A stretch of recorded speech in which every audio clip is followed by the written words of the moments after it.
Adventurers, welcome back to the Elder Scrolls Lorecast. This week, we are continuing our conversation, our digging in to who these 9 coruscations are. We went through the first 5 last time. We have some very interesting things. This is actually split into 2 volumes. We went through volume 1 in the original document that in the games, and then we're going into volume 2 now. And we've got some really weird ones to get through, Lotus. And just like last time, I'm going to be reading through the text. Lotus and I are going to parse, try to understand what this actually says, because there's a lot of gaps in the text on purpose, because there's a lot that we don't know about these characters. But I think we can kind of flesh some things out, and you're going to get that joke in just a minute. So Lotus, welcome back. Are you excited to talk more about... I am. These ones are potentially even more obtuse. Yeah, they get. I think it's a good thing that we got through like the bulk of them in the first episode, and now there's really 4 left, but we've already talked about Athelia on a previous episode. Go check that one out, because she is one of these, which means she's not just a Daedric prince, she's a Magna Gi. And so to fill you in, if you haven't paid attention or haven't been here, if you've just been putting us on the background but not actually listening, I don't know who does that, then these are called the 9 coruscations. They're also known as star orphans. They're also known as Magna Gi. They're also known as elements or children or daughters of Magnus, who broke off from him when he noped out of the creation of everything, of the Mundus and all that stuff. And these supposedly have something to do with primordial elements and the creation of the world and all of those kinds of things. So if you want to check out the first 5, go back, listen to that episode, check that out. But we're going to start with volume 2 and the very first one. And this one, Lotus, I think this one is... I don't know. There's something very cool about dark and spooky things. You and I like the dark spooky things. Yes, I was going to say, there's many references to them, and the series is pretty good with making sure they're always available in one way or another. Yeah. So you may recognize Lyg. Lyg is a phrase that comes up every so often. We're going to go into what that means. But this star orphan, their name is Xero-Lyg with an X, Xero-Lyg. Xero-Lyg. And here, I'm going to put this up on the screen. I should have done this on the last episode, but we'll put it up on the screen. We're going to read through this, and then Lotus and I are going to parse this and figure it out. This text says, the black star, and then there's always these gaps. There's these spaces. So we're going to say space of flesh. Flesh. We'll get into what that means. The orphan opposite unto the adjacent space and fought alongside Lork within space, alternate worlds unto endless possibilities. Space, king of the Dreg, fell to Mehrunes the Razor. Space was forced to space, the next Kelpa, space, to spiral ever out and see the land and sky preferred to see. Space. She was left to wander beside the serpent, so dark as to not be at all. Carried among unstars, space, Xero-Lyg cataloged all the events that, space, through time and untime, and there she found paths yet unseen to those among the stars, space, to ask what she saw as she looked within the wheel and the center was gone, space. This is known only, space, and space, why they now bear this burden alone. So as usual, that's a lot to parse. There's a lot of gaps. There's a lot of holes in this, but I think we can pull certain parts out of this. Lotus, do you have some initial thoughts on this? Because I know I've got some thoughts too, but let's start with yours. I'm actually going to let you start this one off, because this one is kind of all over the place. Okay. Yeah. So, all right. So let's talk Xero-Lyg here, and the black star. Each of these have a colored star. Right. And some of them are unstars, which we've defined as probably planets because they move in the sky in a way that the rest of the stars don't, right? So there's that kind of thing going on. Right. They actually have movement as opposed to being frozen where they're not holes in the Aetherius. So. Right. So on the previous one, we had the cyan star of water. And these are, Sheza Rana was the water element. They each have a color star and an element. So we had water, earth. We're not going to go back through all of them. Fire and air. Those are the 4 elements. But there's a 5th element in Elder Scrolls mythology, at least among certain people in Elder Scrolls mythology, and that is the element of flesh, which we could do an entire episode on these elements, but flesh is very interesting. In fact, it's actually the sixth element. Light is the fifth element. Flesh is the sixth element. And according to the UASP, friends of the show, they help support, they basically are part of your other show, Tales of Tamriel. So also the best wiki for Elder Scroll stuff. The flesh on that wiki says, unlike the other five elements, the sixth element of flesh, known as Slen in the dragon language, is said to have been hidden at creation by virtue of its own self-awareness. This connects a lot. I'm not going to read the whole article, but it connects a lot to meat, bone, blood, and breath. And these are elements that are somehow primordial according to the way this all works, right? So just like fire, water, air, like that kind of stuff, right? Right. The thing I always think of with flesh in this series, because it is really awkward. It's like flesh is an element, but it's like the idea of like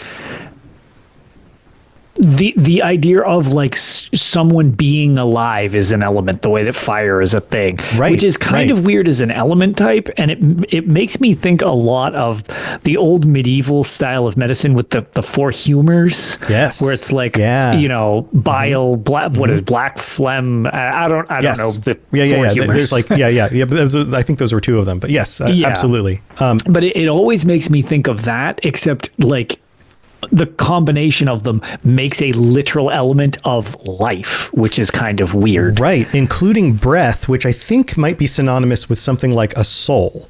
Right. So there's a soul thing going on here too. That's what I always thought they were implying as well. Right. So there's kind of a soul thing going on. Now, it mentions the orphan opposite unto the adjacent space and fought alongside Lork within blank alternate worlds unto endless possibilities. So Lyg, let's talk about Lyg. Lyg is a mysterious place that is or was around at some point.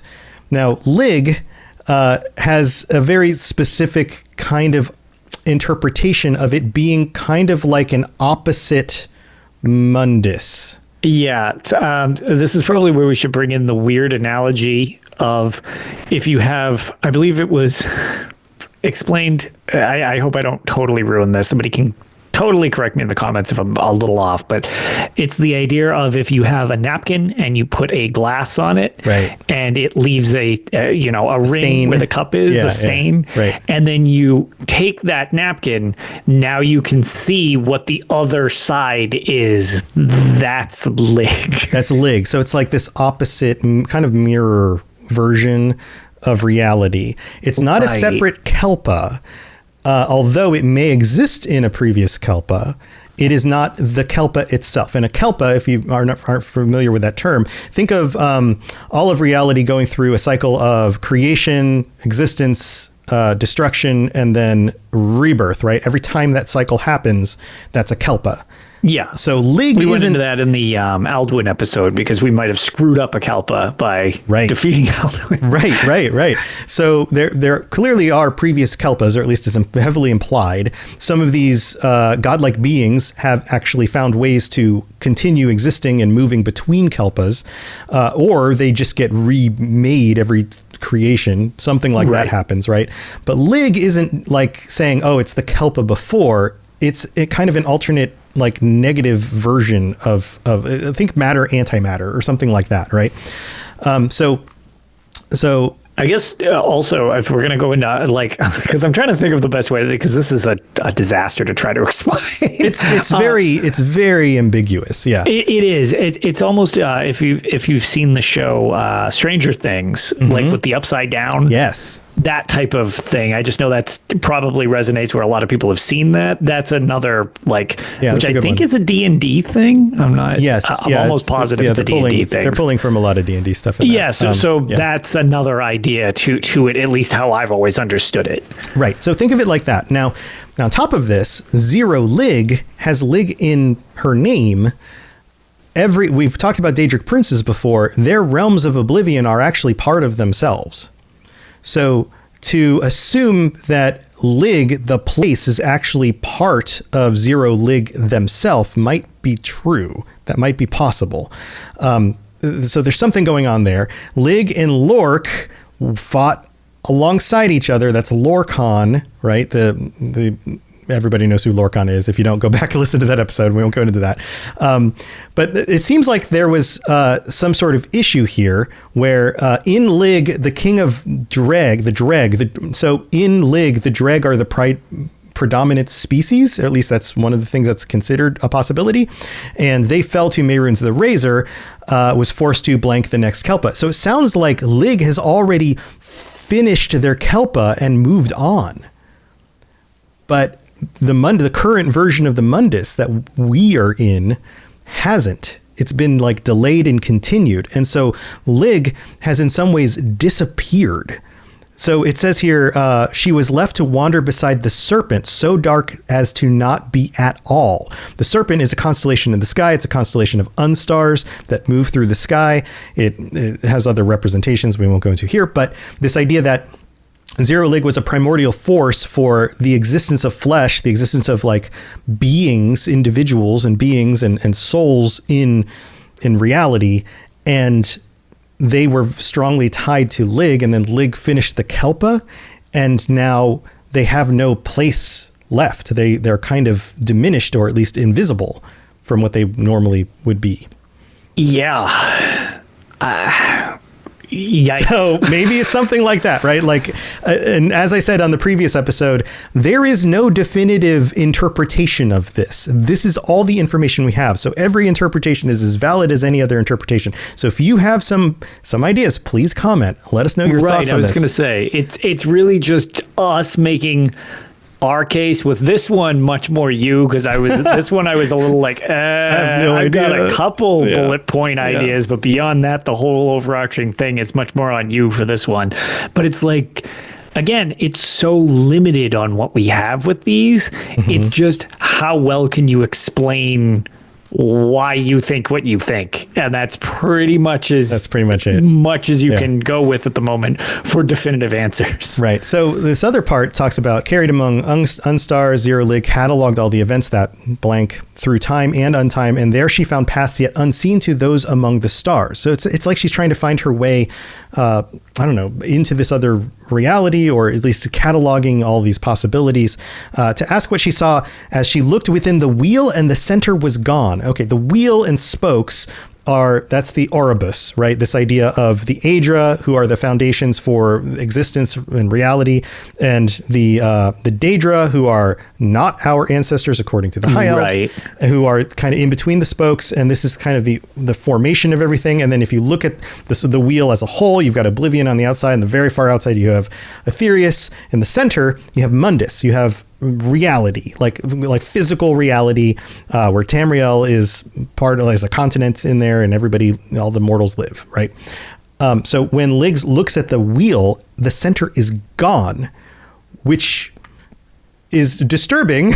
It is, because it's basically like you're seeing outside reality. Right, but also, how does the Oribus exist without Mundus at the center? What does that even mean? I know, it's like one of those situations of the idea of trying to prove a negative. Yeah. And it's like, well, I can't, it's harder to, like, what do you prove something doesn't exist? You need something to exist to then show it. So it's like this weird thing of like, well, how do you have all the things around it, but then the idea of creation itself is missing? Yeah. So it's and at the end here it says this is known only blank and blank. I'm guessing that says to so and so and so and so. So I would guess known only to Lorcan and Akatosh. I don't know.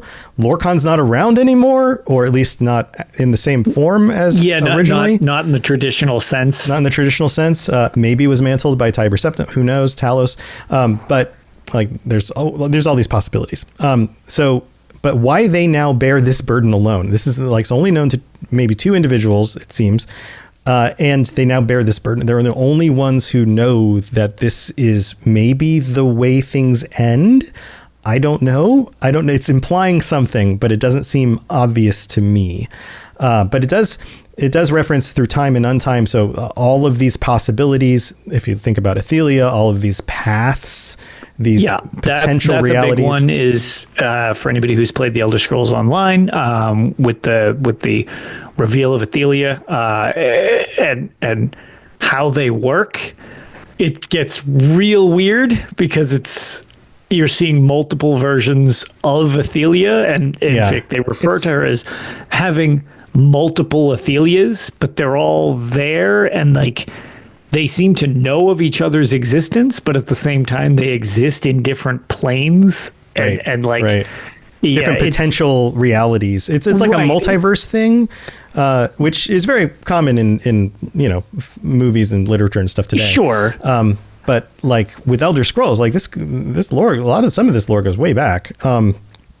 And it seems like there's some sort of connection there between Xero-Lyg and Athelia and seeing all these potentials and all of that. That's the biggest thing that I gleaned out of this was the fact that there seems like a pretty strong tie with the multiple paths to what we were given over the past 2 years of Elder Scrolls Online, involving Athelia being this missing Daedric prince we didn't know about. And as you do the story without overtly just going into spoilers, I mean, so a lot of this is sort of spoilery to what it is, but without overtly trying to spoil stuff, it's trying to basically keep her in a version that works with the universe a lot of the time. Right. That doesn't just put things back at a chaotic state and destroy reality. Yeah, exactly. Yeah. So, all right. So that's the first one. That's Xero-Lyg. Let's talk about nice and easy intro. That's probably the most dense one. The next one should be relatively simple because you've probably heard of this one before. Interesting. Merid-Nunda. What does that sound like? Merid-Nunda. Here, I'll read it. The Red Star, harbinger of dawn, second daughter of blank, probably Magnus, but I don't know why that's missing. She is the light of blank, who bore witness to the crucible of creation, blank, refraction within reason, blank, goddess who holds, in parentheses, blank. I love how it's parentheses, ... Right, like, what does that even mean? Why is that there? Free will is to be surrendered to passion. Destiny is blank. Destiny is fulfilled for the vessel, blank, radiant in times of blank, blinding the dragon and bending his form, blank, mirror and the lie, blank, revealing purity in chaos with fervor, blank, that false life might be abolished, blank, with the fire of new light, may the mundus be reforged. All right, so Merid-Nunda is Meridia. If you haven't already gotten there, this is, it seems like this one's pretty cut and dry as Meridia, especially with all of our explanations / blanks. So remind people about Meridia. Blank. Yeah, remind people about Meridia, and because again, we've gone over all the Daedric princes. Go back and check that episode if you really want a deep dive into that. But real quick, I know you've got some specific feelings about Meridia. So yes, I think Meridia is often portrayed as a good Daedra in the series. It's helpful, light, and the colored rooms, again refracting light.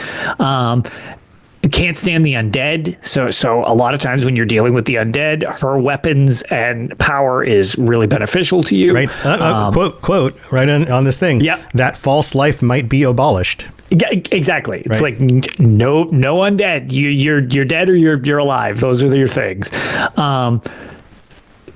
But you have a sense that she's malicious. Yes, Meridia, much like Daedric Princes, has much more nuanced stuff going on back there. And when it comes to Meridia, the biggest thing, which they actually have a little bit of reference here, destiny is fulfilled for the vessel, revealing purity in the chaos with fervor, stuff like that. Probably the biggest one, free will is to be surrendered to passion. Yes. When it comes to Meridia, the idea of free will does not matter. You will do what she says for what she wants. No, you have to kill the undead. There are no exceptions. You will literally do this, and if you try to not do this, I will remove your free will, and you will still do this. Yeah, and it's or you will cease to exist. or you will cease to exist in the process. Right.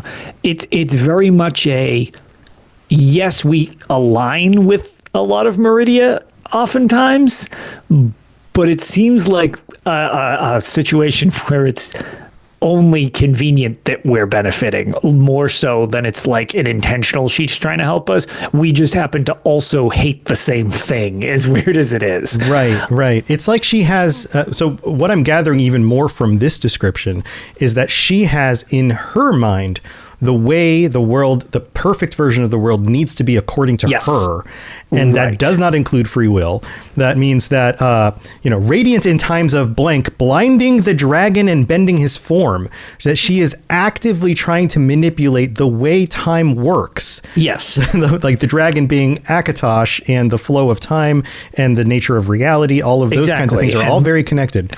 If those things were to ever lead in a direction that Meridia was not okay with, it's like, no, we're correcting this. We are doing this way. Right. Which is really not a thing where it's like, well, that doesn't sound good. That just sounds like like I said, you kind of hate the same things. Well, okay, I hate the undead in this scenario, but it's like, well, okay, but if I'm a necromancer, not necessarily. So it's just like, she's almost like, what's the D&D term, chaotic good or something like that? Maybe, yeah, she might. But good in the sense of light in her situation. Right. If you assume necromancy, because it's generally considered necromancy, is bad. Yes.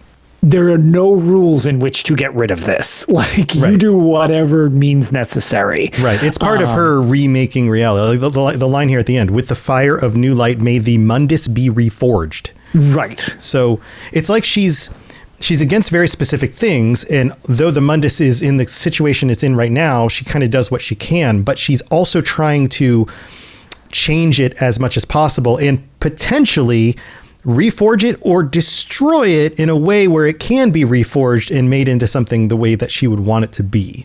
Exactly. And the idea of this like chaotic aspect, revealing purity in chaos with fervor. It's like, no, there are no rules. You do this. It doesn't matter how basically any means justify the ends of her situation. Right. So there's another connection here.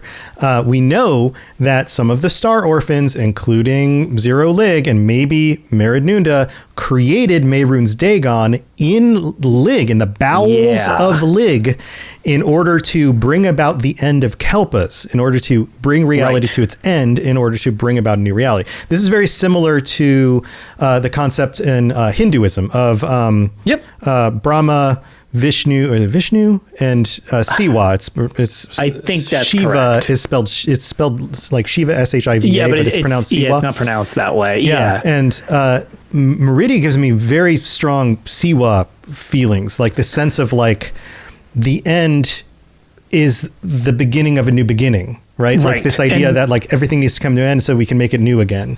Yes. And it's like, if again, we make references to a bunch of the Daedric Prince episodes, just if you want to go into deep dives on some of these that we've covered, that's one of the, I feel one of the least explored aspects in the game overtly with Mehrunes Dagon.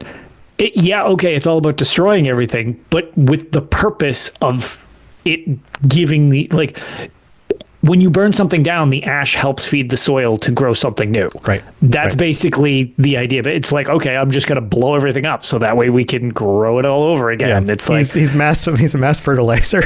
He is. Yes, he is a giant. He is a giant red forearm. He's just going to take a big dump on everything, and then it's going to grow better. Beautiful. Oh man, can you imagine a big red Mehrunes Dagon? I was going to say the Dagon supporters are most displeased right now. Do you think the dump still has 4 arms? Probably. Okay, so all right, so that's Meridia, and if you want more about Meridia, the Daedric Prince, go check that out. But I think that there's probably some things in here that really coincide with some of the things that you've been talking about for years now about like she's up to no good. I know. I keep waiting for that to kind of come to fulfillment, and it has not yet. So I'm could be a cool Elder Scrolls 6 plot line. Whatever. I just I got my eye on Meridia. I don't trust it. Don't trust it at all. All right, so we got one more here. Let's talk about, again, I said there's 3 instead of 4. The last one's Athelia, which we already talked about. But here we go. We've got Iana-Lor. Iana-Lor. I think that's how you pronounce it. The violet star, the soul matron, the light of blank, becoming magica interspersed among blank, she sits upon a throne, blank, and scatters the souls of mortals along innumerable roads. Through this blank, fate has a chance to be born, as decided by the prime archon, first daughter of Magnus. That's Athelia. Iana-Lor rescues souls, blank, and no destination. Their energy is blank, magica required, blank, of the Oribus. She is the silent mother, the star capable of truly dispassionate love. What is necessary will be, as decreed by blank, and by her will the discs continue to whirl. So what do you think about that one, Lotus? That one's, again, getting a little weird. Getting a little weird. A little less concrete with that one. So this one, it's weird because there's a few specific things that I find interesting, but I don't have a solid connection to a lot of them. So the concept of a soul matron and the silent mother are just like, to me, that's very... It's really interesting because I wonder how much that ties into my first thoughts. Just indulge me for this. Sure. My thoughts to this is when we think of the way that like the Dark Brotherhood works, if that makes sense. Okay. They're it's like part of a cycle. It's the death side of the cycle. It's like the death side of like dealing with Sithis. Like the idea, Sithis, yeah, okay, big, bad, creepy, whatever. But the thing is, you're sending the souls to Sithis. It's not overtly like, okay, we're just murder. I mean, yes, they're murderers, but it's more for a purpose. It feels like it's got that type of vibe to it, but it doesn't feel like a Sithis pull to me, is my problem with that. Yeah. So let's start with the soul matron. So she's very, very focused on souls, and she's the matron of the souls. Like she's the one who, and it seems like there's a sense of sometimes the souls don't have somewhere specific to go. Yep. Right. Like sometimes an individual pledges their allegiance to a Daedric prince, and the Daedric prince collects their soul when they're done. Sometimes they go to Aetherius through some sort of path, like the Nords through Sovereign Guard or something like that. And so the souls make their ways back to something beyond the Mundus. Right. But it seems like there are some souls that just get lost. They just disappear. They get lost. And so they're stuck in the soul Karen. Right. So like Luigi in a ghost manner, she's going around vacuuming up all the souls. All right. So you're saying it's Luigi. She's basically, Luigi's mansion. Beautiful. And Luigi in the mansion. And she's collecting all the souls and bringing them back to where they go. And this is necessary because everything came from something, including souls, which we talked about is connected to flesh, the breath of the flesh element. And that allows for the creation of flesh, the creation of beings in the Mundus. And so when those beings are done and they fall back into their parts, the soul has to go somewhere. And the soul needs to be recollected in order to fulfill the cycle so that the next cycle can begin and the souls can reemerge and be recycled. Yeah. Which really creates some interesting questions here about, well, if the souls are being cycled, can somebody then really you're just being reborn. There's a death and reborn kind of, but are you reborn as yourself, your new version in the next cycle? Or can it be I don't know, like I mentioned Hinduism, if you die as a human, you didn't have a good life, can you come back as a toad? Sure. I don't know. Are you a skeever going forward, or are you a squid? Skeever? Yeah. So, I mean, that's another question a few steps beyond this. But what this seems to imply is that this is her place. She is the deliverer of souls. She is the one who safeguards them and collects them and makes sure that they have somewhere to go.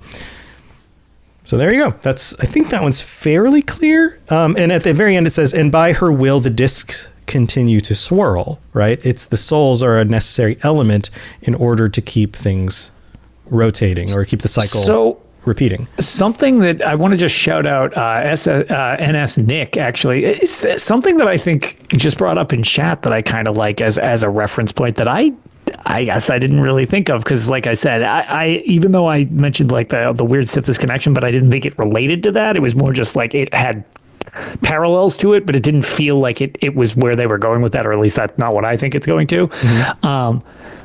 It's interesting to think about because souls have qualities in the series when you think about it. Yeah. So like there are grand soul gems, common soul white gems, souls and black souls. White souls and black souls. Mm-hmm. So on that idea, what Nick brought up was the fact that it's like, well, would they break down and become a lesser soul? That's actually an interesting idea, just based on the quality of those, in the idea of, like using the reincarnation idea. It seems like you might be kind of tethered into your, like, are you in a soul bracket? Right. Or are you like drops of rain collecting in the ocean? Right. So like, that's exactly it. To Nick's point, like, okay, well, does some of your soul fall off and now you're a lesser, like, are you now 3 scribs? Like, so like, right. But right. You know what I mean? Like, was that, well, we'll just say this person was a black soul gem, which is the equivalent of like a grand soul gem. Well, okay, they break down and now they're a crocodile, a bear, and I don't know, a saber cat. Which would be super weird because souls seem to retain consciousness. Right. In the series, when you come across a disembodied soul, it still thinks it's the person it was. Right. And I mean, we know that ghosts are in the series, so there's these lingering versions of lost souls. These souls this section here where it says Iana-Lor rescues souls blank and no destination. I bet it says something like souls that are lost and have no destination, or something like that, right? And then if we'll just say whoever this random person is who died and now has become 3 scribs, I use those 3 scribs to like power my sword. It's like, well, now where have the soul, like, it's such a weird idea, just because of souls. We talked about it when we were talking about the ideal masters. Souls almost are a form of physical currency in this world as well, right? Or energy that's different from magicka.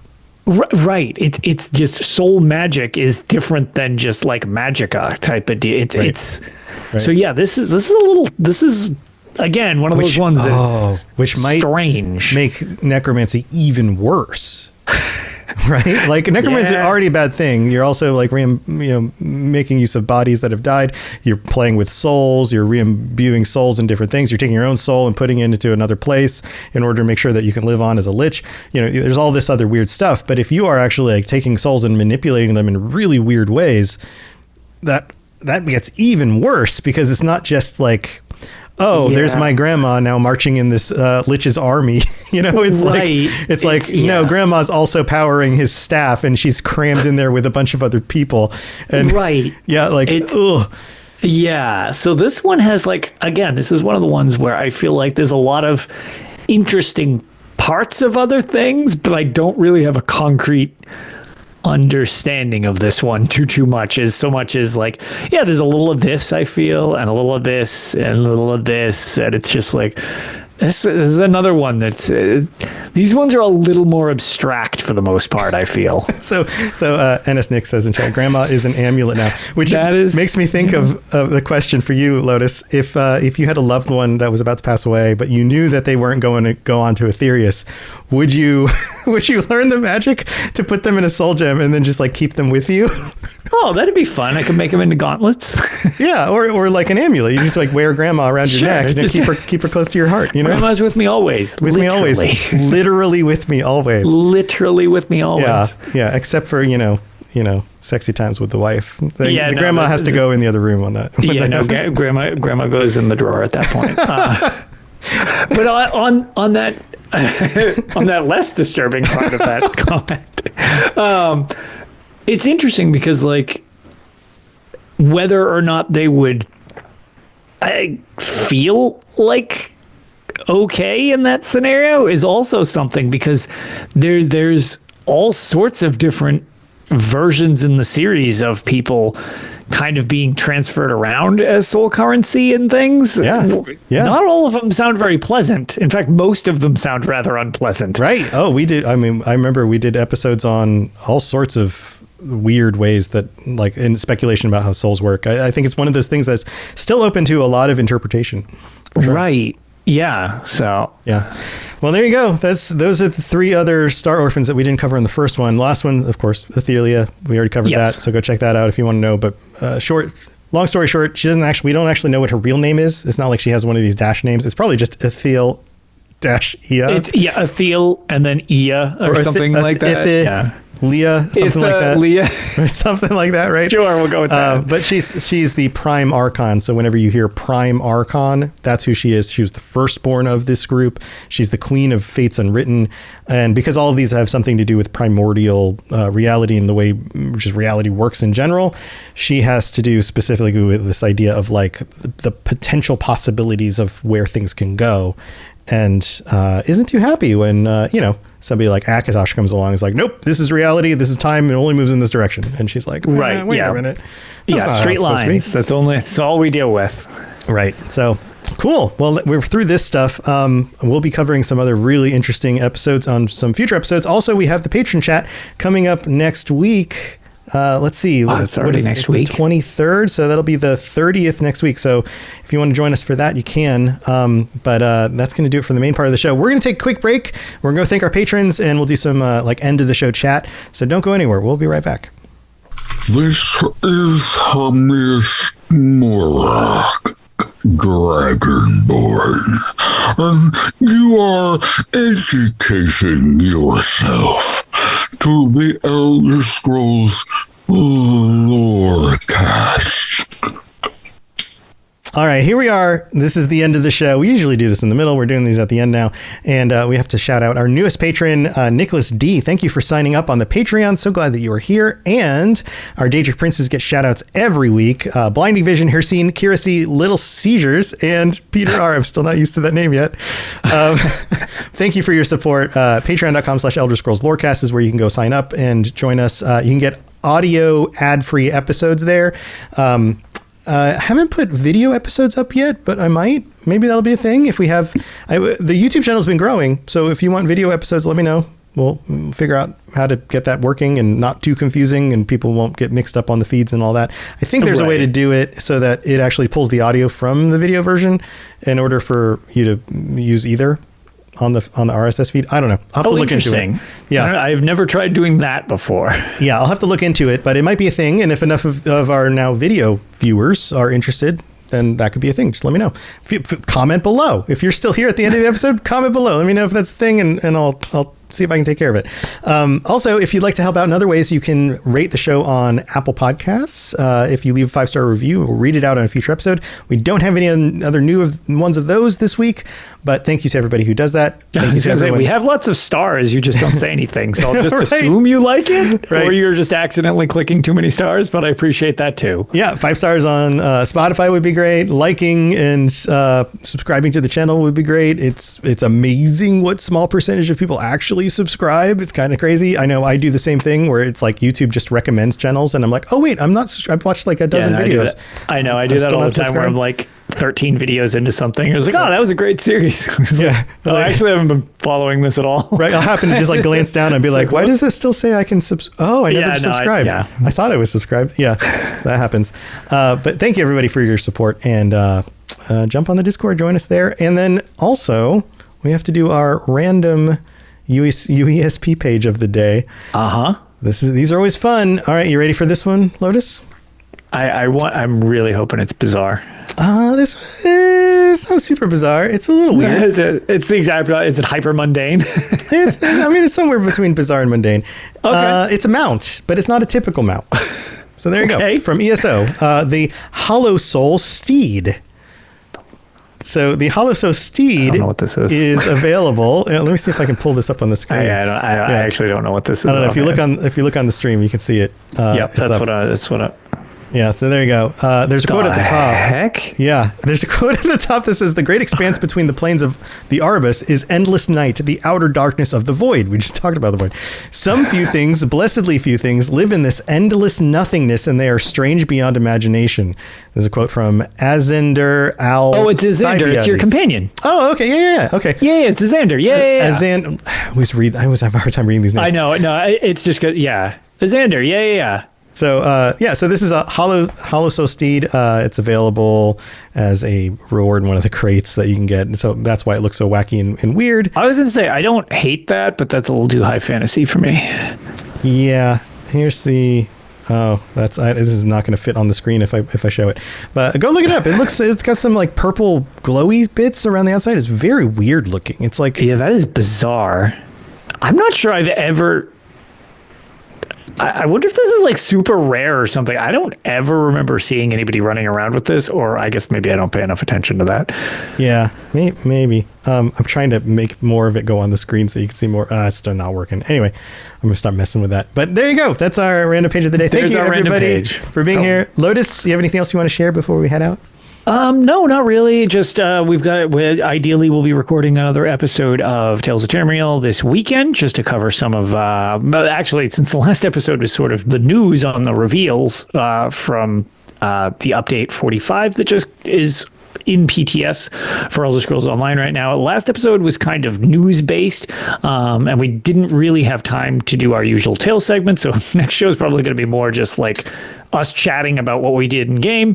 And coming up, we don't have an exact date yet. I'm working on it just because my scheduling is not so great as of late. We're going to be doing our, I guess you could call it, year-end chapter summary that we do, our review. Usually we do it right before the new year, but because anybody who follows Elder Scrolls Online knows they're trying to change things up this year, we didn't get our reveal in January. It's actually not coming until April. Yeah, we got some like hints about things they're working on, and some like, hey, and these are definitely things we're working on. They're on the PTS, but then like that's about it. And to be fair, it's also a situation where it kind of gave us a little more time to like, okay, well, we don't need to just conclude the year with this. We can kind of let this go a little bit. I was curious to see if we would get any, I know the reveal is not until April, but I didn't know if we'd get any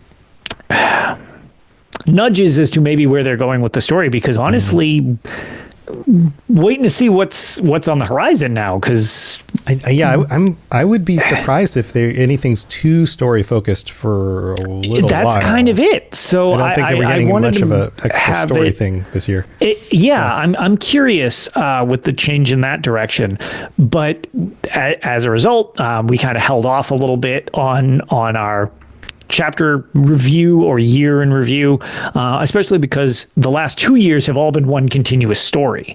So there's a lot to kind of cover, and that's when I always like to have friends of the show, Avron Doodles, as well as TDS Benefactor, join, and we just kind of go real deep, super spoily, and just kind of dive into all of the stuff so that we can discuss it and people can, finally get to vent all of their ideas and stuff like that without worrying about ruining it for anybody else. It's spoilerific. Nice. Yeah. Well, cool. Well, I'll look forward to that. I should make a mental note to tune in on that one.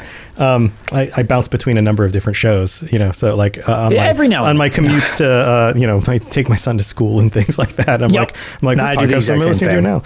So I'll need to make a mental note to specifically look for that so I don't accidentally miss it. Cool. Yeah, go check out Tales of Tamriel if you're into ESO. Lots of cool ESO stuff over there. Also, I've got a bunch of other shows, the Fallout Lorecast, the Lord of the Rings Lorecast, the Robots Radio Podcast Network. If you want to check out all the other shows on the network, you can go check that out. But final thoughts, we were hoping today to get a Oblivion remake announcement from Microsoft during their Microsoft presentation. That didn't happen. So some speculation here. I've got two speculations. I've got three. Two about Oblivion, one about something else. Either they're not still working on it and it's not going to be a thing, but it was going to be a thing at one point, or they're still working on it and we might get a reveal, say, June for like a holiday season release, so that Bethesda has another kind of major sort of release coming out then. It also gives them more time to kind of polish it up, make it as fancy and new and remakey as possible. That might be a thing. So I'd love to hear your thoughts on if you think that's still going to be a thing. Sky Oblivion's still probably going to be a thing this year, potentially. So maybe there's some just making sure that they, you know, really, really hold up their end of the bargain so they don't get like outshone by a bunch of mod creators. So maybe that's a thing. But then you also mentioned how there's speculation about like what's going on with ESO and the change from doing regular chapters. And is there going to be story stuff this year? What if we know, so we know that Bethesda has been, or not Bethesda, ZeniMax Online Studios has been working on another MMO. They were hiring for it like 6 or 7 years ago. They've been working on this for a while. Long time running. What if this is part of restructuring to keep ESO going with smaller, more regular updates, but not the big like chapter stuff, in order to put all hands on deck in order to finish whatever this MMO is, and it gets a big announcement this summer. Interesting. And I'm not saying this, I don't have any inside knowledge about this. This is all speculation on my part. I probably am totally wrong, but if I am accurate, don't come back to me later and be like, Tom spilled the beans. I don't know. That NDA that you didn't know about. I'm not on any NDA. I'm just like, I like to speculate about things in the future. I think it's always fun, especially like with games and movies and things. You know, I always want to be like, oh, I want to see if I can predict what's going to happen in the next Avengers movie or, you know, whatever. So it's I do appreciate the fact that, like, I don't know, I'd say probably a good 85% of the time I'm totally off the mark with that stuff. Oh yeah. And I mean, you've heard some of our predictions in the past. We like to take wild swings. Yes. And it is funny though, because the couple times I've hit anything, it has always been like, that really looks like I totally knew something that I absolutely didn't know. But in context of how much other stuff I missed, it's really obvious that was just total luck that I got even close to that one. Right. Yeah. So, all right. So let us know your thoughts on that. Send us some comments, jump on the Discord, let us know your thoughts. And thank you everybody for being here. We'll be back next week with our patrons. So that's coming up. And until then, stay safe out there with all these weird godlike beings collecting your souls and all sorts of stuff. So we'll see you next time. Bye everybody. See you later. Thanks for tuning in to the Elder Scrolls Lorecast. Check out robotsradio.net for more podcasts just like this, and join us on the Robots Radio Discord. Be part of a community of over 5,000 people who are excited about video games and so much more. Robots Radio. Games, lore, stories, community. Just press play.